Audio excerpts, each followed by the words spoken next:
یروشلم شہر مسلمانوں کے لیے اس شہر کی اہمیت خاص کر مسجد الاقصی کا اس شہر میں موجود ہونا، جو کہ خانہ کعبہ اور مسجد نبوی صلی اللہ علیہ وآلہ وسلم کے بعد تیسرا بڑا حرم مانا جاتا ہے۔ کرسچن کی محبت اس شہر سے حضرت عیسیٰ علیہ السلام کی وجہ سے، جبکہ یہودیوں کے نزدیک اس شہر کی عظمت ان کے سب سے پہلی اور مقدس عبادت کی دیوار گریہ یہاں پر موجود ہے۔ یہودیوں کے نزدیک دیوار کے سامنے رو رو کر عبادت کرنا، دراصل وہ اپنے اس مسیحا کے انتظار میں ہیں جو قیامت سے پہلے آئے گا، جس کے آنے سے نہ صرف یہودیوں کو استحکام ملے گا بلکہ یہودیوں کی حکومت پوری دنیا پر قائم ہوگی۔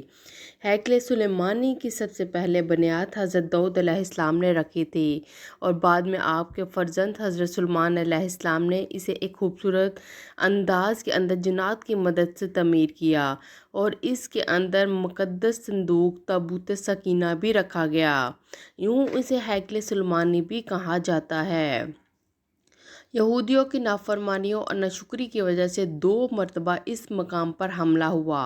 پہلا حملہ بادشاہ بخت نصر نے، جبکہ دوسرا حملہ رومی بادشاہ ٹائٹس نے کیا، جس سے ہیکل سلیمانی 2 مرتبہ مکمل تباہ ہو گیا اور مقدس صندوق تابوت سکینہ اچانک سے غائب ہو گیا۔ یہودی قوم دنیا کے اندر دربدر ہو گئی۔ یوں اس قوم کا نہ تو کوئی وطن رہا اور نہ ٹھکانہ۔ حضرت عمر فاروق رضی اللہ تعالیٰ عنہ کے دور میں یروشلم کو فتح کرنے کے بعد یہاں پر مسجد اقصی کو تعمیر کیا گیا، تو یہ شہر مسلمانوں کی سلطنت میں آ گیا، جبکہ اس سے پہلے اس شہر پر ہزاروں سالوں سے بنی اسرائیل کا قبضہ یعنی یہودیوں کی ملکیت تھی۔ یہودی قوم کا ماننا ہے کہ جس مسیحا کا یہودی انتظار کر رہے ہیں اور دیوار گریہ کے سامنے رو رو کر دعائیں مانگتے ہیں، وہ مسیحا تب ہی آئے گا جب مسجد اقصی کو شہید کر کے یہاں پر تیسری بار ہیکل کو تعمیر کیا جائے گا۔ مگر اس سے پہلے یہودیوں کو 5 سرخ رنگ کی بچیوں کی قربانی کر کے اللہ کو پیش کی جائے گی، جس کے بعد ان کا مسیحا دنیا میں آئے گا اور پوری دنیا پر یہودیوں کی حکومت قائم کر دے گا۔ جبکہ حقیقت تو یہ ہے کہ جس مسیحا کا یہودی انتظار کر رہے ہیں، اس کا ذکر تورات میں آج سے 2000 سال پہلے تورات میں حضرت عیسیٰ علیہ السلام کی صورت میں اس قوم کے اندر بھیج دیا تھا، جسے اس قوم نے نعوذ باللہ دجال سمجھ کر قتل کروانے کی کوشش کی، تو اللہ نے انہیں زندہ آسمانوں پر اٹھا لیا تھا۔ یہودی اب جس مسیحا کا انتظار کر رہے ہیں، وہ دراصل انہیں ان کے اس گناہ کے سزا کے طور پر عصری دجال ظاہر ہوگا، جسے یہ لوگ اپنا مسیحا سمجھتے ہوئے بادشاہ بنا لیں گے۔ یہودیوں نے 5 بچیوں کی قربانی مسجد اقصی کو شہید کر کے تیسری عالمی جنگ یعنی جنگ ہرمدون کی تیاری مکمل کی ہوئی ہے۔ ہر جگہ برکت کے درختوں کو لگانا شروع کر دیا ہے۔ یہی وہ واحد درخت ہے جو رسول اللہ صلی اللہ علیہ وآلہ وسلم کی حدیث کے مطابق یہودیوں کو پناہ دے گا۔ دراصل اسرائیل کئی دہائیوں سے اس لال بچیوں کا انتظار کر رہا ہے، جو کہ آج سے ہزاروں سال پہلے یہاں پر کثرت سے موجود تھیں،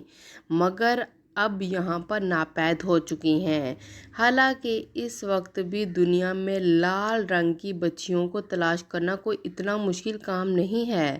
لال رنگ کی بچیاں تو آسانی سے مل جاتی ہیں، مگر یہودیوں کے مطابق تورات کے اندر لکھی گئی بچیوں کی نشانی یہ ہوگی کہ یہ بچیاں مکمل طور پر لال ہوں، اس کا ایک بھی بال کسی اور رنگ کا نہ ہو، نہ تو اس کے جسم پر کوئی نشان موجود ہو، نہ ہی اسے کوئی بیماری لگی ہو، اور نہ ہی کسی کام میں استعمال ہوئی ہو، جس کی عمر بھی 3 سال کے قریب ہو۔ اسرائیل میں اب بھی ایسی بچیاں موجود ہیں جو پیدائشی طور پر تو یہودیوں کی توقعات پر پوری اترتی ہیں، مگر بڑا ہوتے ہوتے وہ اپنا رنگ تبدیل کر جاتی ہیں، جنہیں قربانی کے لیے پیش نہیں کیا جا سکتا۔ یہودی قوم بڑی تیزی سے اس گائے کی تلاش جاری رکھے ہوئے ہے۔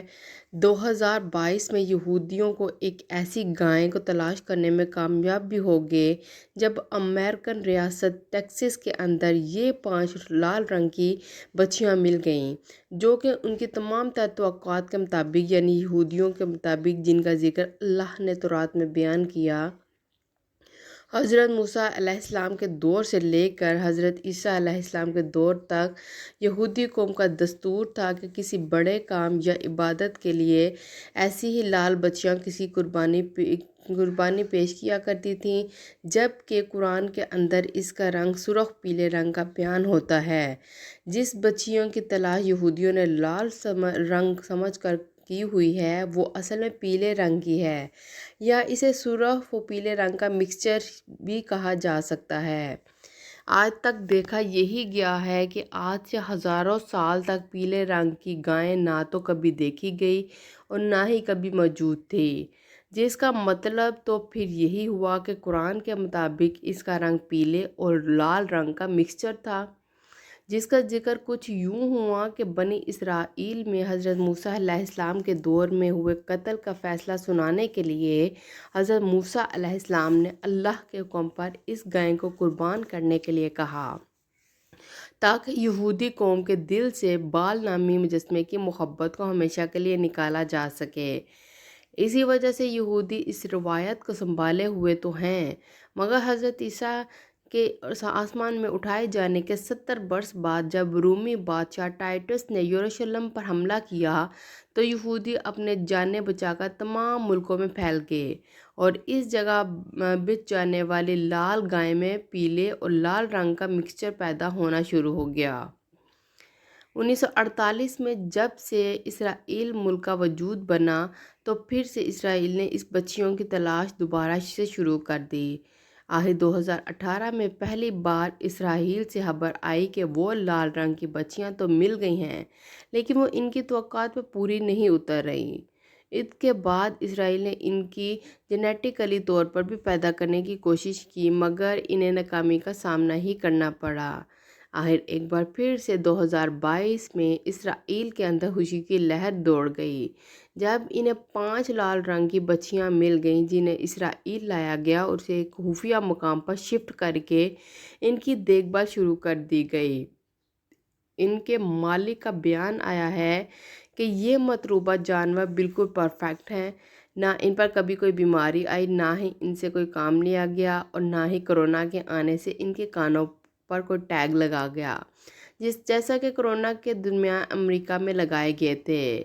عمر کے لحاظ سے بھی ان بچیوں کی عمریں 1.5 سے 2 سال کے درمیان ہے، اور انہیں 3 سال کی عمر میں قربانی کے لیے پیش کیا جانا ہے۔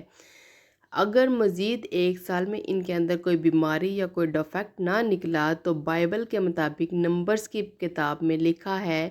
کہ قربانی کے بعد ان بچیوں کی خاک کو ہیکل کے اندر موجود پادریوں یا ربی جو کہ اس کی قربانی کرنے والا ہوگا، اس کے گناہوں کو پاک کرنے کے لیے استعمال کرے۔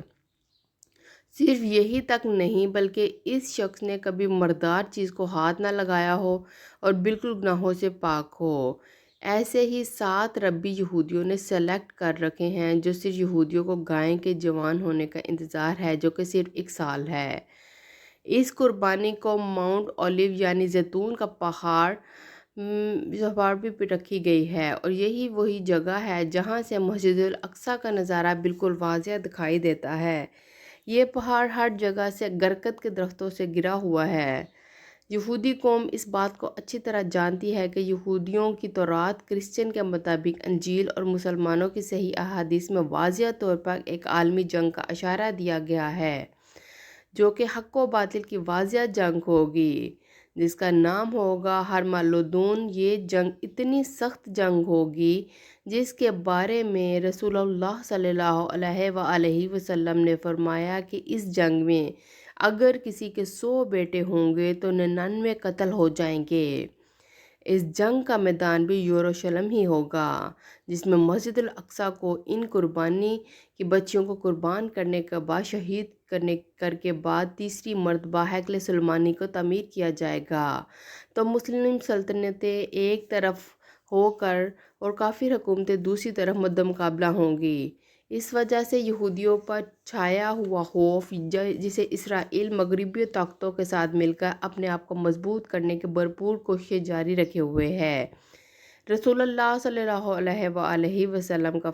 فرمان ہے، جب یہودی شکست کھانے کے بعد بھاگیں گے تو یہودی اس درخت کے درمیان بچے چھپ جائیں گے جس کا نام ہوگا گرکد، اور اسی وجہ سے یہودی قوم اس درخت کو ہر جگہ لگاتی نظر آ رہی ہے، کیونکہ جنگ کے لیے اونچی جگہ سب سے اہم ہوتی ہے۔